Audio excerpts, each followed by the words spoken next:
Bom dia a todos. É, Gostaria então, em primeiro lugar, de agradecer o convite aí do Eduardo, nessa oportunidade da gente falar um pouco sobre o nosso trabalho.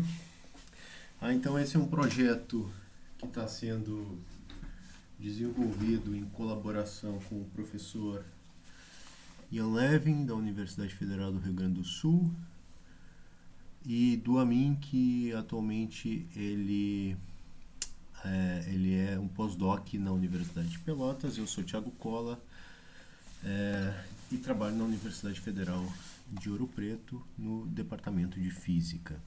Tá? E o tema desse projeto é equilíbrio e estabilidade mecânica de cápsulas virais. Cápsulas virais são esses elementos aqui que revestem o código genético do vírus. Aqui a gente tem essa imagenzinha bem impactante, que são cápsulas virais do coronavírus, né?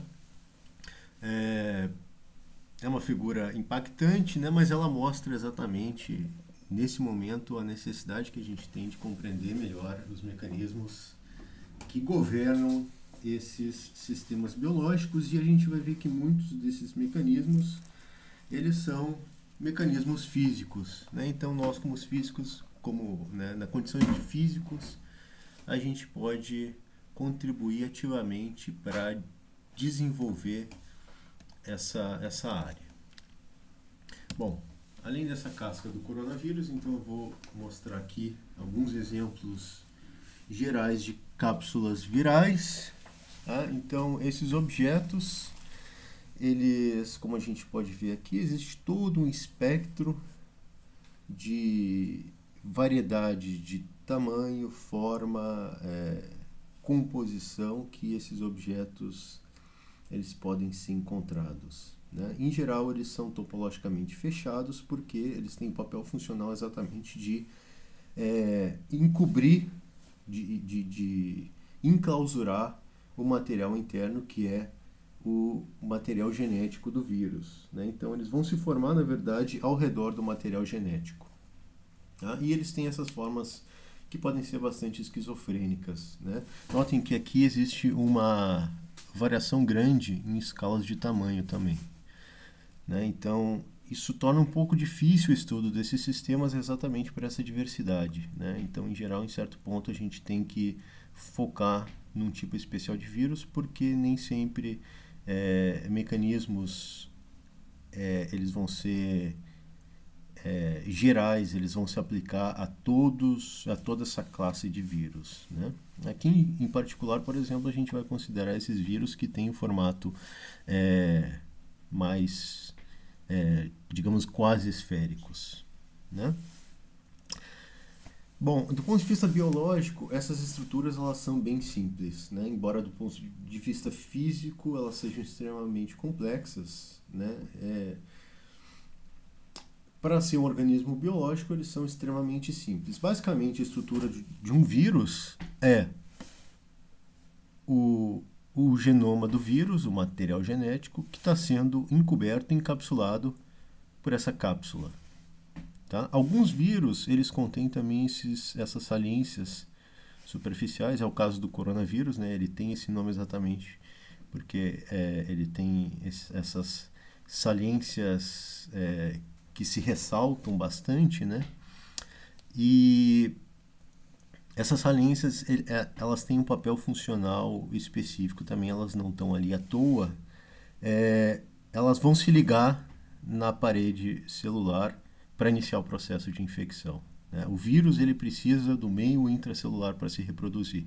Então, o objetivo final dessa casca é levar o código genético até o meio intracelular. E esses espinhozinhos aqui, eles vão se conectar aos chamados ligantes, que são poros, são como as portas de entrada da parede celular, da membrana celular, e a partir daí eles iniciam o processo de infecção. Algumas cápsulas virais podem conter também um segundo envelope que vai revestir ainda a cápsula viral. Né? Então, uma segunda camada protetora, em geral uma camada lipídica. tá? Mas aqui a gente vai considerar especificamente uma cápsula enclausurando o material genético que está então encapsulado, né? Empacotado, digamos assim, dentro dessa cápsula. Bom, essas cápsulas elas têm propriedades físicas bem interessantes. Uma delas é o processo de formação, que é um processo bastante estudado em física, especialmente nos dias atuais, especialmente por meio de simulações computacionais, que é esses processos de self-assembly. Basicamente, um processo de self-assembly seria a gente pode interpretar como uma automontagem. Então, a gente tem blocos fundamentais, no caso da cápsula viral, seriam os capsômeros. Tá? Esses capsômeros eles são formados por grupos de proteínas que têm interações direcionais de curto alcance extremamente fortes. Esse é um ingrediente fundamental para esse processo de self-assembly. Em geral, existem interações fortes de curto alcance específicas que vão competir com interações mais fracas de longo alcance. Isso vai fazer com que esses blocos eles se combinem de forma específica para formar um objeto macroscópico, né? Esse é um processo que ocorre naturalmente. Aqui no caso da cápsula viral, esse processo ele tem um agente que vai catalisar essa formação, que é o material genético do vírus. Então, as cápsulas virais elas já são formadas ao redor do material genético, porque existe uma interação eletrostática entre o material genético, que em geral tem carga negativa, e os capsômeros, que têm cargas positivas numa das extremidades dessas cadeias proteicas, né? E aí, então, esses objetos vão se combinar para formar essa estrutura macroscópica que vai revestir o vírus, né? Que vai revestir a alma do vírus, que é o código genético. Esses materiais, então, eles têm uma funcionalidade biológica bem específica, né? Eles existem com a finalidade de levar o vírus até uma célula. É dentro da célula que o vírus vai se reproduzir, ele vai consumir o material intracelular, as enzimas, para se reproduzir, para formar novas cápsulas. Ele vai matar a célula, vai destruir a célula e vai migrar para outra célula nesse processo indefinido.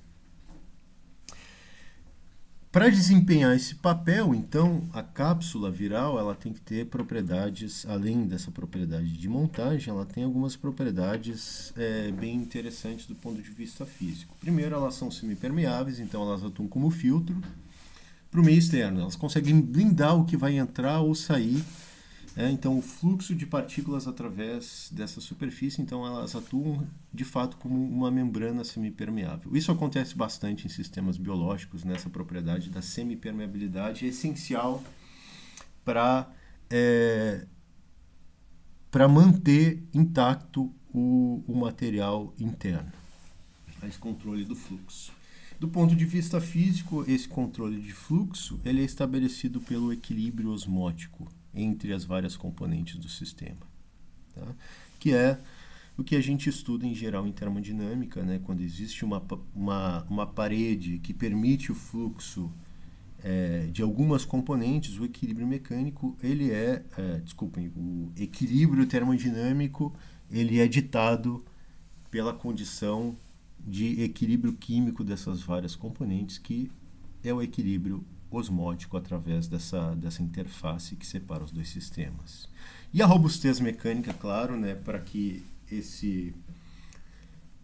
essa casca possa transportar o material genético de forma intacta, ele precisa ser capaz de suportar tensões superficiais muito altas, pressões osmóticas extremamente altas, forças em sítios específicos bastante altas, então eles são bem robustos. A gente pode pensar, no caso como a casca como sendo uma membrana elástica, que tenha uma constante elástica muito forte. Então é como se fosse um material elástico extremamente rígido. Tá?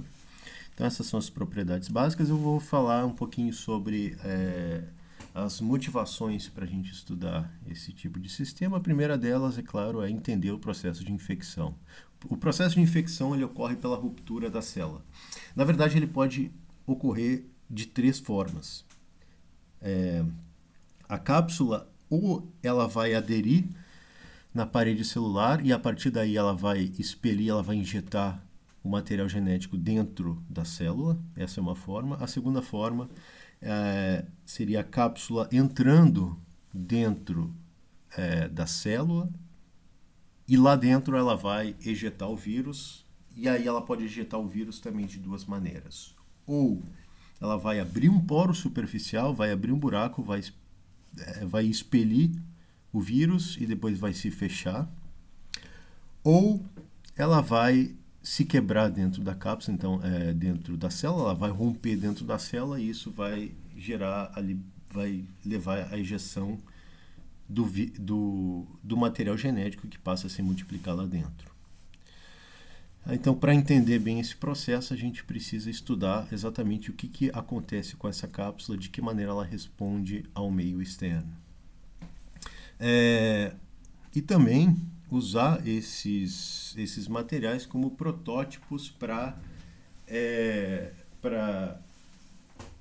produzir materiais que tenham também nanomateriais, né, no caso, que tenham essas propriedades de resposta, uma resposta versátil a estímulos externos, né? Isso é importante em várias aplicações em nanotecnologia. Também existem várias semelhanças entre os mecanismos que controlam essas cápsulas e várias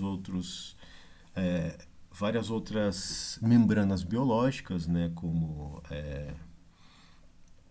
a própria membrana celular,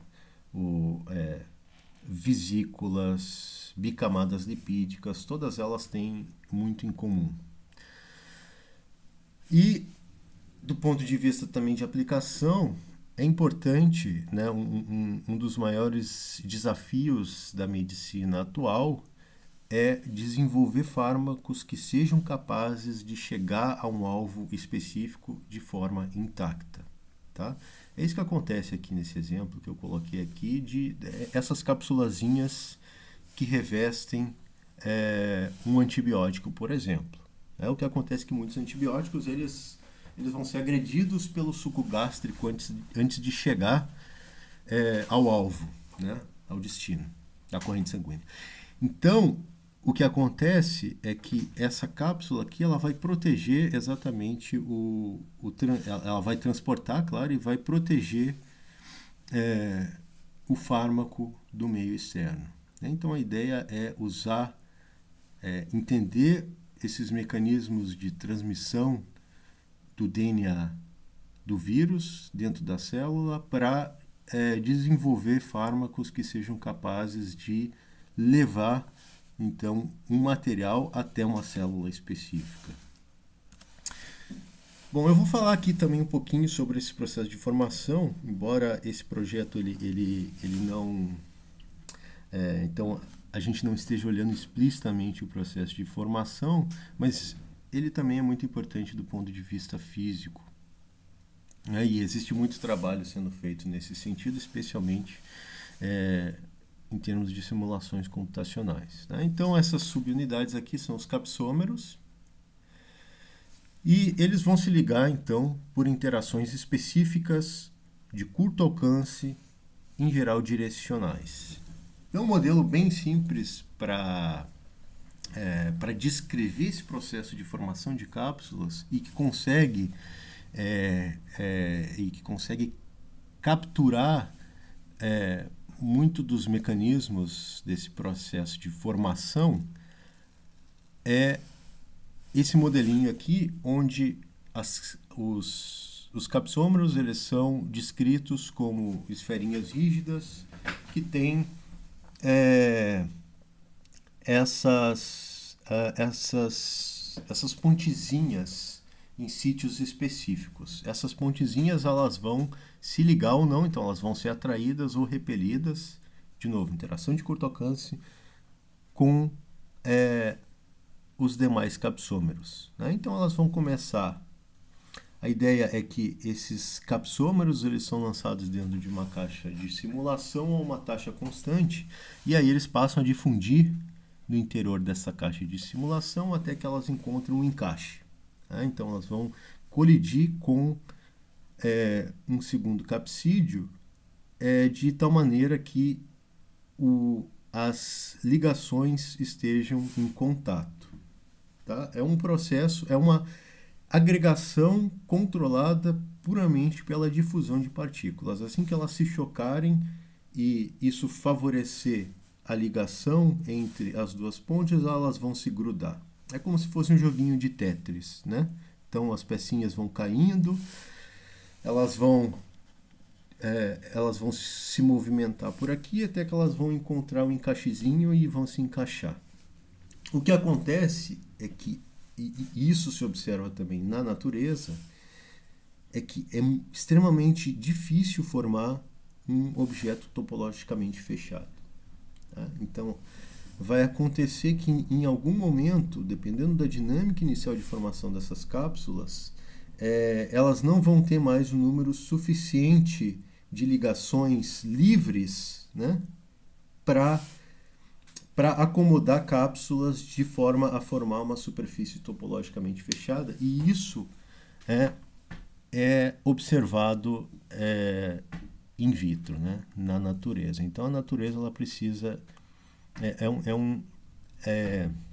um processo de tentativa e erro. Ela vai criar várias cápsulas incompletas para criar uma cápsula fechada. Tá? Esse processo aqui, ele tende a descrever o que acontece no meio intracelular. É exatamente isso que acontece. Então, as cápsulas vão se formando nesse meio, por esse processo de agregação. Assim que uma cápsula é formada, ela deixa a célula e passa... Então, ela vai ser transportada para uma outra célula. Tá? Bom, aqui a gente vai supor que a gente já tem a cápsula formada e a gente vai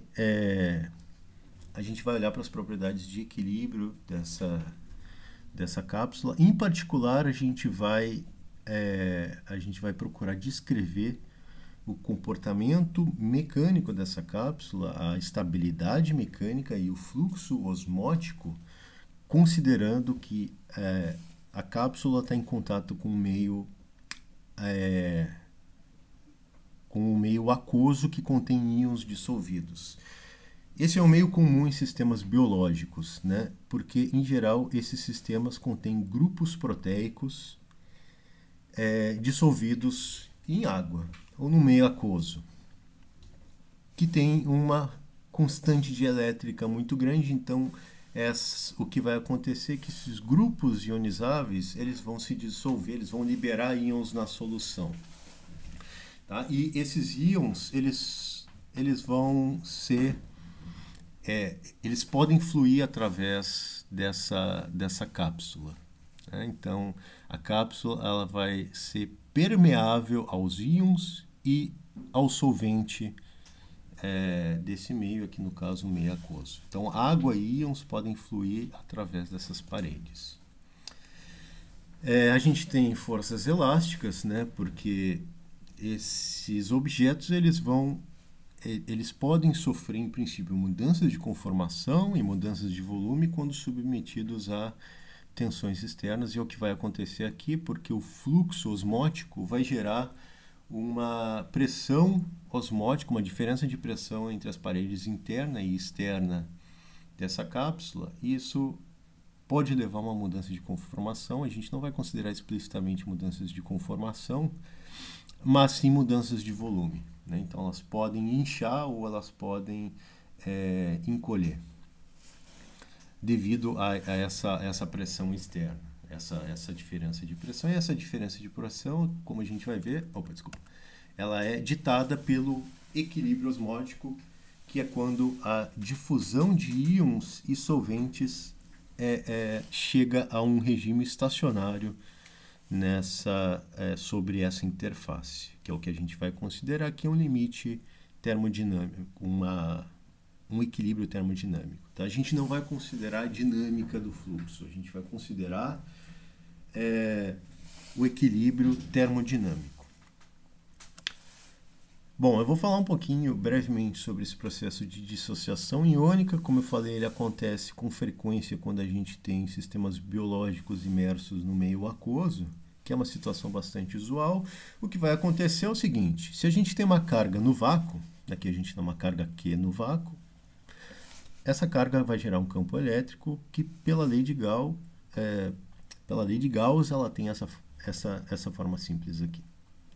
O que vai acontecer agora quando a gente imergir essa carga no meio aquoso, ou no meio que tem uma polarização muito alta? Então tem uma quantidade muito grande de dipolos disponíveis nesse meio, e esses dipolos eles vão se alinhar ao campo elétrico, tentando blindar a influência desse campo elétrico. É exatamente o que vai acontecer aqui. Então os extremos negativos desses dipolos vão se condensar nessa carga, e os polos de carga oposta vão ser repelidos. Né? Isso vai formar então esse perfil. Isso aqui vai acabar blindando a interação ou o campo eletrostático dessa carga no meio aquoso. A constante dielétrica da água é da ordem de 80. Isso significa que as interações eletrostáticas na água vão ser 80 vezes menores que as interações eletrostáticas no vácuo. Essa é a ideia. De modo que, se existem grupos ionizáveis, ou seja, se existem íons que são ligados por interações eletrostáticas fortes, que aqui a gente está representando como essas molinhas, no vácuo, quando imersas no meio aquoso, essas pontezinhas aqui vão se quebrar exatamente porque a interação vai ser muito menor. A interação eletrostática vai ser muito menor. Vai haver o rompimento dessas ligações e esses íons são liberados na solução. Em geral, as superfícies vão adquirir carga. Tá? Em especial aqui, as proteínas que compõem a cápsula vão ser carregadas e vão liberar íons também na solução. E sempre se pode adicionar íons numa solução aquosa, por exemplo, adicionando sal. Né? O sal vai se desassociar, exatamente esse mesmo processo aqui. E aí, o ponto fundamental aqui é que a gente vai ter uma competição entre duas interações, entre duas contribuições, digamos assim, que vão determinar o equilíbrio desses sistemas. Primeiro é uma contribuição entrópica, né? Porque esses íons eles vão estar livres para se mover pelo espaço. Maximização da entropia vai nos dizer que isso vai favorecer, digamos assim, uma distribuição homogênea, uniforme de íons sobre todo o sistema. Né? Então, a maximização da entropia ela tende sempre a favorecer uma difusão extrema. Né? Os íons vão se difundir, eles vão ocupar o maior espaço que seja disponíveis para eles. E as contribuições eletrostáticas, elas vão tender a neutralizar a carga local, né, do ponto de vista local. Então, a energia eletrostática vai se minimizar exatamente quando esses íons aqui, eles voltarem a se unir eletrostaticamente, gerando cargas neutras. Claro que a gente sempre tem as contribuições de dipolos, etc. Mas o papel fundamental é neutralizar a carga local. Ok? Então, é isso que a gente tem que ter em mente. E com isso a gente já consegue explicar esse fenômeno muito interessante, talvez muitos de vocês já tenham ouvido falar, que se chama choque osmótico. Ele não ocorre só em vírus, né? Esse é um fenômeno que ocorre em muitas membranas biológicas, que se deve a um choque nas condições do meio externo. É isso que acontece aqui. Aqui a gente vai exemplificar o caso no meio onde a gente tem basicamente o meio aquoso, então solvente, que é a água, com íons dissociados, uma certa concentração CS, e aí a gente emerge aqui a nossa cápsula viral. essa cápsula, então, ela vai permitir o fluxo de íons e solvente até que seja estabelecido o equilíbrio termodinâmico. Fluxo líquido igual a zero sobre a interface. Aí o que se faz? Essa tem que ser necessariamente uma mudança súbita, né? Não pode ser uma mudança diabática. Se muda, repentinamente se muda as condições do meio externo, por exemplo, aqui, colocando agora essa cápsula viral no meio com uma concentração salina muito mais baixa, uma concentração de íons muito menor. O que vai acontecer? Aqui o ponto fundamental é o tempo de equilibração entre as diferentes componentes. Elas vão ter tempos de equilibração distintos. Em particular, o solvente ele vai equilibrar, ele vai atingir a condição de equilíbrio termodinâmico muito mais rapidamente que os íons. Digamos que os íons levam da ordem de minutos para atingir o equilíbrio, então eles têm uma difusão muito mais lenta, e a água ela vai equilibrar na ordem de segundos. Então, nessa escala de tempo em que a água vai se equilibrar, essa membrana, a gente pode pensar que ela vai praticamente impedir a saída de íons, saída ou entrada de íons, o fluxo de íons, porque os íons eles não vão ter tempo de responder a essa mudança brusca do meio numa escala de tempo tão curta. Então, o que vai acontecer? O sistema, na tentativa de atingir o equilíbrio, esse é um estado transiente, na verdade, mas o que vai acontecer é que, na tentativa de tentar atingir uma distribuição mais uniforme possível de íons, ao invés dos íons fluírem, o que vai acontecer é que água, o solvente, vai entrar dentro dessa cápsula numa tentativa de atingir concentrações equivalentes dentro e fora dessa cápsula. Com isso, então, esse fluxo súbito de solvente de água para dentro da cápsula vai fazer com que ela infle. É como se fosse encher um balão. Quando a gente enche o balão, a gente está ejetando ar, esse ar vai fazer o balão inflar e, eventualmente, isso vai fazer com que as ligações que mantêm a superfície desse balão coeso vão se romper, o balão vai explodir, exatamente o que acontece aqui, a cápsula vai explodir. Ela vai romper. Esse é o chamado choque osmótico, e quando ela rompe, ela libera o material genético na solução. Então, essa é uma maneira bem simples da gente desestabilizar um vírus. Aqui uma figurinha que mostra esse processo na prática, que é uma cápsula viral depois do choque osmótico. Essas linhazinhas aqui são um material genético, são as cadeias de DNA. Elas estavam, então, inicialmente empacotadas dentro dessa cápsula, que a cápsula se rompeu. Então, todo esse DNA estava confinado no interior dessa cápsula. A gente pode imaginar que existe uma contribuição elástica muito grande, porque esse DNA, que é uma cadeia linear, ele tem que assumir uma forma globular dentro dessa cápsula. Bom, então agora eu vou falar sobre a modelagem teórica desse sistema. A gente vai usar um modelo bem simples que vise a destacar os aspectos físicos mais relevantes do problema. Como a gente viu, as cápsulas virais elas têm uma infinidade de tamanhos e formas. A gente tenta descrever da forma mais simples, que ainda assim seja capaz de capturar os mecanismos físicos que são essenciais, em particular no processo de rompimento. Então, aqui, por exemplo, a gente tem uma cápsula viral com uma carga líquida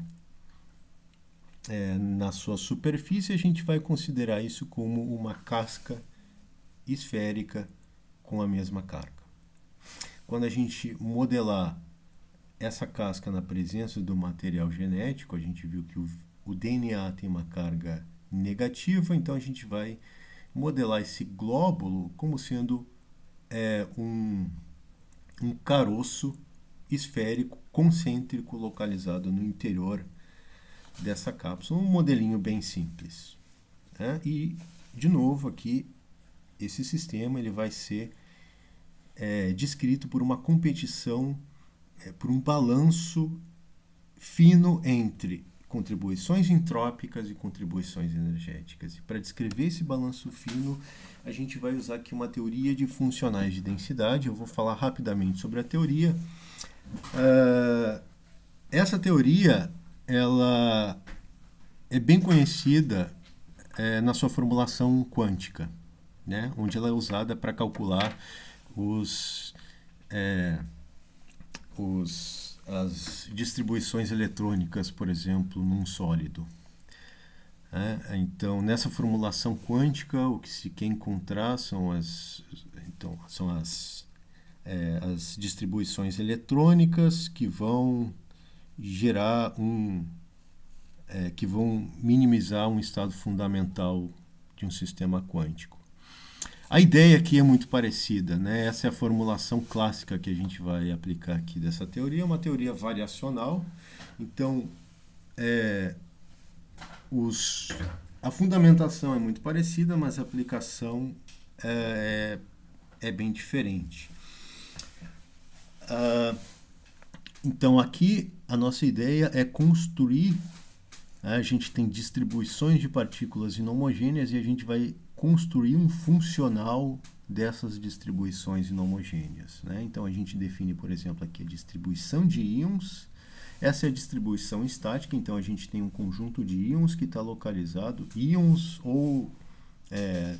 bom, aqui em particular a gente vai estar descrevendo íons, né? Mas a teoria ela se adapta a qualquer componente de partículas, então a gente tem uma partícula de componente I que está distribuída em posições RJ.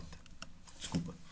Então essa é a distribuição estática, a gente toma um traço, a gente toma uma média termodinâmica dessa quantidade através desses traços aqui, onde esse é o traço clássico, né? Na formulação quântica se toma um traço quântico, aqui a gente toma o traço clássico, então integração sobre todo o espaço de fase, e aí monta essa quantidade aqui, que é o chamado funcional grande canônico. Ele vai ser um funcional das densidades de partícula locais, e ele tem essa forma geral, né? Toda a contribuição do campo externo está contida aqui. Então, esse é o campo que vai gerar as inhomogeneidades na posição das partículas. E aqui a gente tem um termo que é o a chamada energia livre intrínseca, que só depende das interações específicas entre as partículas, independe do campo externo. Essa contribuição ela pode ser escrita como um termo de gás ideal, que é conhecido exatamente. Então, esse funcional aqui a gente conhece exatamente. Mais um termo de excesso. Esse termo de excesso ele contém as interações entre as partículas. Esse, em geral, a gente não consegue calcular e a gente precisa aplicar várias aproximações em diferentes graus para calcular esse termo de excesso aqui. Bom, a condição de equilíbrio vai nos dizer que então a gente parte desse princípio variacional que nos diz que esse funcional ele vai ser minimizado quando as densidades forem as densidades de equilíbrio, e nesse ponto essa quantidade vai ser o potencial grande canônico do sistema. Tá? Isso nos leva então a essa condição de extremo, que aplicando então essa energia livre intrínseca com a definição do grande funcional, a gente obtém essa condição simples para a densidade inhomogênea no sistema, né, de equilíbrio. Bom, o problema é que a gente precisa calcular essa quantidade aqui que a gente não conhece, que é definida como a derivada funcional dessa quantidade que a gente também não conhece como função das densidades locais. Esse é o potencial químico de excesso. Mas a gente consegue calcular exatamente algumas contribuições. Por exemplo, a contribuição de campo médio é aquela que despreza a correlação entre as partículas, né? Se a gente tem uma rede, por exemplo, é mais simples de imaginar, isso nos diz que cada sítio da rede ele vai sentir a influência de uma média de todos os demais sítios. Essa aproximação de campo médio, então, ele despreza que existem correlações entre esses sítios. Por exemplo, esse sítio ele pode criar um campo atrativo para algumas componentes e repulsivo para outras. Então, se a gente olhar a vizinhança desse sítio, é muito mais provável encontrar as partículas que estão sendo atraídas por esse sítio. Esses são os efeitos de correlação. Então, a distribuição de partículas ao redor de cada sítio não é uniforme, o que não justifica a gente tomar essa média. Ela não leva em conta esse efeito de correlação local. E esses efeitos eles são importantes, especialmente quando a concentração de partículas é muito alta. A gente tem essa contribuição de esferas rígidas, que é sempre presente nesses sistemas, efeito de exclusão, as partículas elas têm um tamanho finito, mas essa contribuição a gente consegue calcular quase que exatamente numa aproximação que é muito boa, é uma teoria chamada Fundamental Measure Theory. Ela é uma derivação de uma segunda teoria que foi bastante usada já para predizer transições de fase em sistemas confinados, que é Scale Particle Theory. Basicamente, ela visa calcular qual o trabalho necessário, qual a energia necessária para criar lacunas de uma certa geometria no sistema. Então, isso vai depender da lacuna, da geometria da lacuna e da geometria das partículas. Então, por isso que ela é chamada teoria da medida fundamental. E efeitos de correlações também eles podem ser incorporados de várias maneiras. A ideia é que, então, juntando todos esses resultados, a gente vai combinar eles com a equação de Poisson, porque aqui no caso a gente tem íons. Esse aqui é o potencial eletrostático médio numa posição R, e a gente chega nessa equação que é uma equação de Poisson-Boltzmann modificada. Uma equação de Poisson, Boltzmann, porque aqui a gente tem o peso de Boltzmann, e ela é modificada porque aqui a gente tem essas contribuições que vão fazer com que isso que está aqui seja um funcional do potencial eletrostático. Então, na prática, isso pode ser resolvido numericamente se a gente transformar essa equação diferencial num conjunto de equações integrais acopladas. Isso pode ser resolvido. Aqui eu vou falar bem brevemente sobre as aproximações para calcular as contribuições de correlação. Uma delas é uma teoria local, então a gente assume que cada ponto do sistema atinge um equilíbrio termodinâmico local. A gente calcula a energia livre de cada ponto do sistema, a densidade de energia livre integra sobre todo o sistema, a gente obtém a densidade, o funcional de excesso. Uma outra forma seria uma aprimoração desse modelo, que é, ao invés de considerar densidades locais, a gente considera densidades médias ao redor de cada ponto. Esse é o chamado Weight Density Approximation. Essa é uma teoria bem boa, porque, em geral, se pode ajustar essas funções peso aqui, que vão entrar nessas médias, de tal forma a satisfazer alguma condição termodinâmica no limite de um sistema homogêneo. Então, essas teorias elas tendem a funcionar muito bem.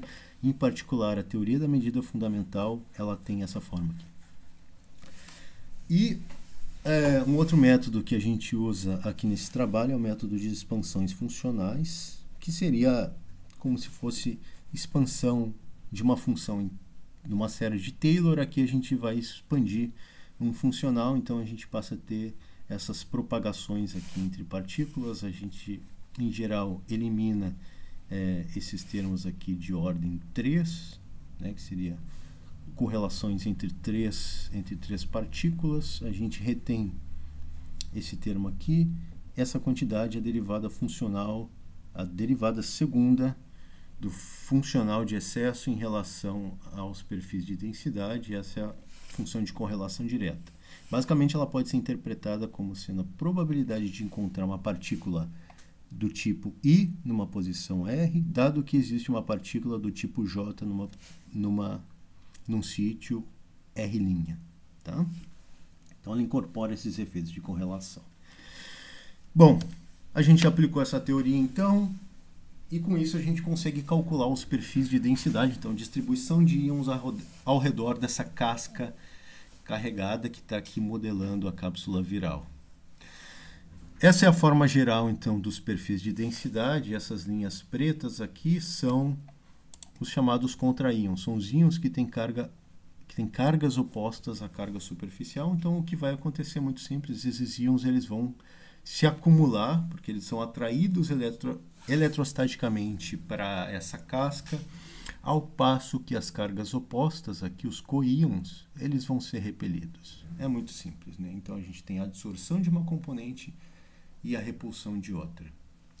E esse efeito ele vai ser maior à medida em que a gente aumenta a concentração de sal no sistema. Tá? E esse é o ponto fundamental aqui. Quanto maior a concentração de sal, mais blindadas vão ser as interações eletrostáticas, exatamente porque o sistema ele vai ter um reservatório grande de partículas para tentar atingir a condição de neutralidade de carga numa região cada vez maior. Né? Aqui isso vai se refletir numa condensação num intervalo de espaço cada vez maior cada vez menor desses contraíons ao redor da superfície carregada. Tá? E basicamente toda a física do sistema está nessa interface aqui. Tá? Então, nas paredes interna e externa dessa cápsula, basicamente aqui a gente vai ter esses íons de carga oposta, eles vão estar puxando a casca para fora, tendem a expandir a casca, a deformar a casca por uma expansão, e esses íons aqui na parede interna, esses contraíons, vão estar atraindo a placa para dentro, então eles vão tentar comprimir a placa, e aí que vai existir então uma competição, um balanço detalhado entre essas duas contribuições. E dentro dessa teoria de funcionais, a gente consegue calcular também de forma simples a pressão osmótica através dessa cápsula. Eu não vou entrar aqui em detalhes, mas a ideia é que a gente vai ter basicamente 3 contribuições. A contribuição mecânica se deve aos íons que estão colidindo, então são colisões térmicas. A gente pode pensar dos íons que estão condensados nos dois lados da parede. Então, eles vão estar empurrando a parede porque eles estão batendo constantemente nessa parede dos dois lados. Tem as interações eletrostáticas, que são as interações dos íons condensados com a casca carregada. E esse termo que é muito importante, que é a autoenergia. A autoenergia seria a energia eletrostática entre as componentes da superfície da casca. Quanto maior for a densidade de carga superficial dessa casca, desse capsômero, maior vai ser a repulsão entre os capsômeros vizinhos que compõem essa superfície. Então, isso vai tender a inflar a casca, né, pela repulsão eletrostática, simples repulsão eletrostática entre os capsômeros. Tá? Então, esse é o quadro geral. Aqui a gente mostra, por exemplo, as contribuições iônicas para a pressão osmótica. Em linhas gerais, quanto maior a carga, aqui Z é a carga superficial, aumentando-se a carga superficial, a gente vai aumentar a pressão osmótica, a diferença de pressão sobre essa casca, e aumentando a concentração de sal, a gente vai, esse quadro aqui, a pressão osmótica, ela vai se reduzir um pouco, né? Se a gente olhar aqui, por exemplo, a curva verde, ela vai ser ligeiramente reduzida quando a gente aumenta a concentração de sal de 50 milimolares para 500 milimolares. Tá? Isso aqui como função de diferentes raios da cápsula. né? Então a cápsula ela vai responder essa diferença de pressão por flutuações no seu raio. Ela vai inchar ou comprimir. E quando ela vai inchar ou comprimir, o que vai acontecer é que vai haver um custo também elástico. De novo, é como inflar um balão. Esse balão ele vai começar a esticar, digamos, as pontes que ligam as partículas na superfície, e numa aproximação linear em termos dessa deformação, a gente pode pensar, então, se a deformação superficial não é muito grande, que é o caso aqui, porque a cápsula viral ela tem uma constante elástica muito grande, então ela não vai se deformar muito, mesmo frente a uma diferença de pressão muito grande. Aí a gente pode usar um modelo de Hooke, né? Como se fosse esticar uma mola, né? Se a deformação na mola não é muito grande, a gente pode usar essa energia elástica, onde esse kappa aqui seria a constante elástica do material. Isso pode ser medido experimentalmente para diferentes cápsulas virais. Isso é fácil de medir por experimentos de FM, né? Onde se aplica uma força sobre a casca e se detecta a deformação dessa força. Bom, com isso, então, a gente consegue facilmente calcular qual vai ser a resposta elástica dessa casca frente a essa deformação, e o equilíbrio mecânico vai nos dizer, então, que a tensão total tem que ser igual a zero. Agora, a tensão total vai incluir a pressão osmótica, devido ao fluxo osmótico, mais a tensão superficial, devido a esse estiramento da cápsula. Tá? E aí a gente consegue calcular qual vai ser a deformação desse objeto em resposta à pressão, à diferença de pressão do meio. Tá? Aqui, de novo, o quadro é mais ou menos o mesmo. Diminuindo-se a concentração de sal, os efeitos eletrostáticos eles vão ser mais relevantes. Isso vai fazer com que esse objeto ele vai inflar mais, né? Essa aqui seria o strain radial, o quanto esse objeto vai inflar na direção radial. E quando se aumenta a concentração de sal, isso a gente pode ver aqui também, aumentando a concentração de sal, esse strain vai diminuir, porque a ideia é que, aumentando-se a quantidade de íons, as contribuições eletrostáticas vão se reduzir devido à blindagem das forças eletrostáticas. Bom, então, uma vez que a gente calcule qual vai ser o tamanho de equilíbrio, qual vai ser a deformação de equilíbrio dessas cápsulas, o próximo passo é assumir que essas cápsulas elas podem nuclear poros superficiais. De novo, é o que acontece com o balão. Quando a gente começa a inflar o balão, eventualmente esse balão ele vai estourar, né? E isso acontece pela formação de um poro, que é uma quebra das ligações superficiais. Isso vai acontecer aqui também. Para modelar isso, então, a gente assume que a partir de um certo strain, essa cápsula ela vai gerar um buraco na superfície, né? Então vai se abrir um buraco na superfície de raio RP, né? Aqui a gente está supondo que esse buraco é um círculo de raio RP, e isso vai gerar então um alívio, digamos assim,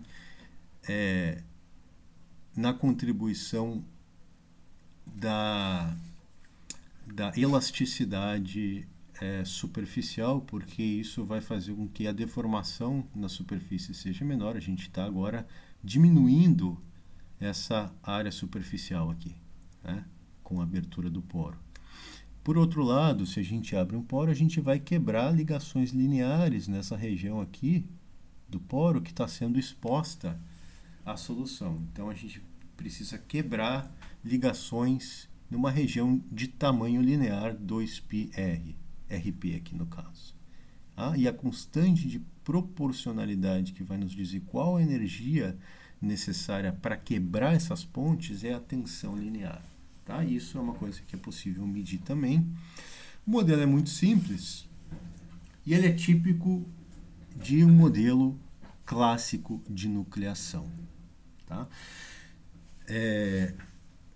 O que a gente faz, então? A gente calcula a diferença de energia, a flutuação da energia, quando um poro de raio RP é formado na superfície dessa casca.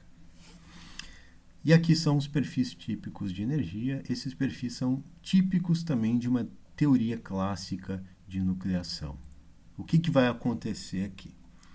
Se a deformação superficial for relativamente baixa, por exemplo, aqui nessa curva amarela,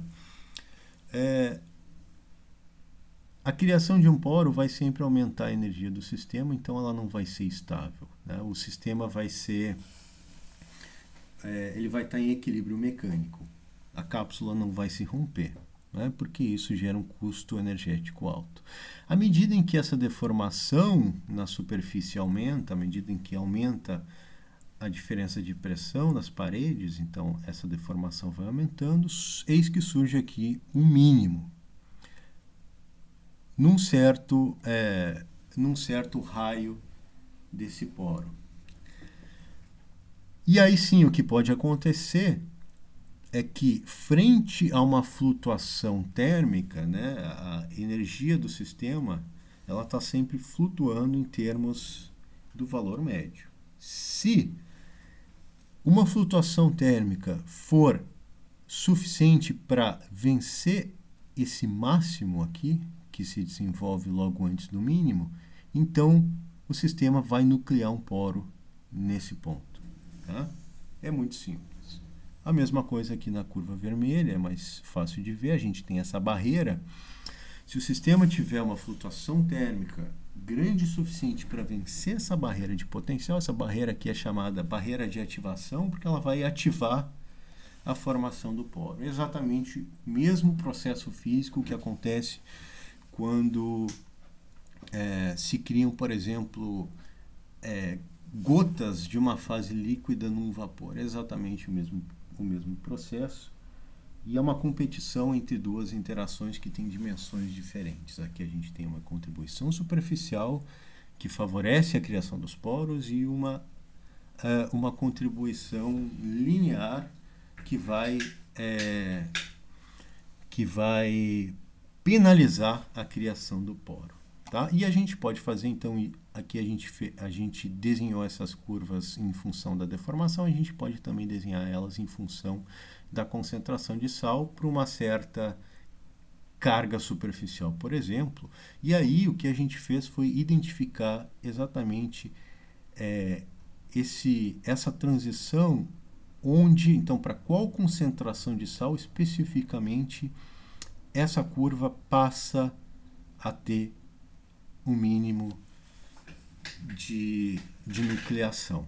Tá? Então, quando a partir de qual concentração de sal passa a ser favorecida a nucleação, a criação de poros, e a gente desenha então um diagrama de fase que vai nos mostrar essas linhas de transição. Aqui então a gente tem um diagrama de fase onde no eixo Y a gente tem a carga superficial do poro, da cápsula, e no eixo X a gente tem a concentração de sal. Então, abaixo dessas curvas a gente tem cápsulas estáveis, acima a cápsula passa a ser instável no sentido de que é favorecido por uma flutuação térmica a criação de poros. Se vai ou não criar poros, ou se eles vão ser estáveis ou não, essa é outra questão, mas com certeza o sistema vai ser instável nessa região. Tá? Instável no sentido de favorecer a criação de poros. Tá? Que a gente considerou essas curvas para dois valores completamente distintos de tensão linear, mas a gente vê que as curvas têm um comportamento bem semelhante. Tá? Bom, só para finalizar agora, isso tudo a gente fez sem considerar a presença do material genético. A gente viu que esse material genético ele tem uma carga oposta à carga superficial. Então, obviamente, isso vai ter uma contribuição em algum momento. O que a gente viu é que então, aqui a gente está modelando esse material genético, esse glóbulo, como sendo um caroço esférico com uma carga Fz negativa. Né? F, então, seria a fração em relação à carga superficial. Aqui a gente está considerando que a carga do DNA é sempre menor que a carga superficial. E aí o que vai acontecer? Se essa região globular for razoavelmente pequena, os íons eles vão se acumular na superfície desse caroço e vão completamente blindar as interações eletrostáticas do caroço com a casca. Tá? Ou seja, tudo aquilo que a gente viu antes continua válido no limite onde esses glóbulos não são muito grandes. Se os glóbulos tiverem um tamanho comparável ao tamanho, ou próximo, digamos, ao tamanho da cápsula, como a gente consegue ver aqui, aí passa a acontecer um fenômeno interessante, que é o seguinte: os íons eles não vão conseguir se acumular nessa região muito estreita a ponto de neutralizar a carga dessa casca, desse caroço. Tá? Então, eles não conseguem efetivamente blindar essa carga e aí os efeitos eletrostáticos passam a ser imensamente relevantes. Como a gente vê aqui, se a gente comparar, aqui a gente tem a pressão osmótica para diferentes tamanhos desse glóbulo. Se o glóbulo ele tem um tamanho comparável ao tamanho da casca, aí a gente vê que a contribuição para a pressão osmótica ela passa a ser extremamente relevante. Nesse caso aqui a gente tem um caroço nulo. O que vai acontecer aqui é que os íons vão se acumular nessa região para tentar neutralizar a carga desse caroço, e isso vai gerar uma concentração tão grande de íons aqui que eles vão empurrar, por colisões térmicas, eles vão empurrar essa casca para fora, vão tentar encher a casca. E aqui é uma contribuição agora eletrostática. A gente vê que quando a gente aumenta a carga desse caroço, então a pressão osmótica passa a ser negativa, então esse caroço vai atrair bastante essa carga superficial. Tá? Então a gente tem esse cenário que a gente está investigando agora com mais detalhe, que é o caso onde então o tamanho desse glóbulo é da ordem de grandeza, ou é muito próximo do tamanho total da cápsula. Tá? Então a gente viu, só para concluir, a gente viu que a ruptura da cápsula pode ser controlada ajustando-se às condições do meio, em particular a salinidade.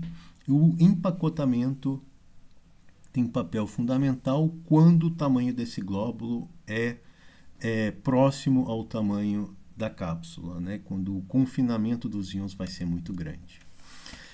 E o que a gente vai olhar agora é, estudar a dinâmica do rompimento, incorporar energia elástica no confinamento do DNA, porque esse termo a gente não considerou mesmo naquelas regiões de glóbulos muito, especialmente, né, naquelas regiões de glóbulo muito pequeno. Esse DNA ele vai estar, ele é uma cadeia linear que vai estar sendo, ela vai ter que assumir uma topologia globular dentro da cápsula. Isso obviamente vai ter um custo energético elástico muito grande. Isso não está sendo levado em conta. A gente vai incorporar também esse efeito. A gente quer estudar também o choque osmótico. Para isso a gente precisa modelar de forma explícita o solvente. Isso pode ser feito de forma simples usando modelos de rede. E também a gente pode investigar efeitos de íons multivalentes, né, onde as correlações eletrostáticas elas são extremamente fortes e a gente espera que elas vão ser extremamente relevantes também no equilíbrio dessas estruturas. Era isso.